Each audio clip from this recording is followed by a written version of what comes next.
ఒక ladies college అండి, ladies hostel. ఆ లేడీస్ హాస్టల్లో ఒక గేట్ మేనో యవనస్తుడు, ఒక 25-26 ఇయర్స్ సెక్యూరిటీ గార్డ్.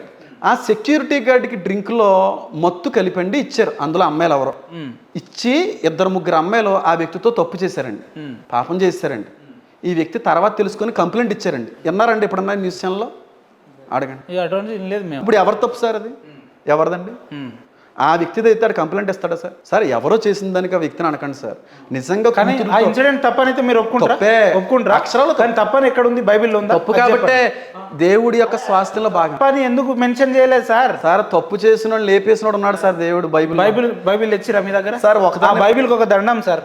దయచేసి ఒకసారి మా రామాయణం చదవండి. వాల్మీకి రాసినటువంటి గొప్ప గొప్ప వ్యాసం అది. అవి చదవండి, పురాణాలు చదవండి, ఇతిహాసాలు చదవండి, వేదాలు చదువుకోండి, పొద్దున్నే లేచి సూర్య నమస్కారాలు చేయండి.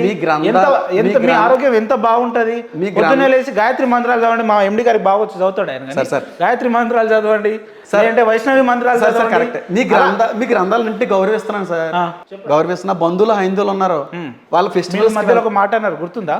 ఆ రాధా మనోహర్ దాస్ మమ్మల్ని గొర్రెలని అంటాడా అంటే ఆయన అన్నది కరెక్ట్ అని నేను ఇప్పుడు అనుకుంటున్నా. ఎందుకో చెప్పాలా?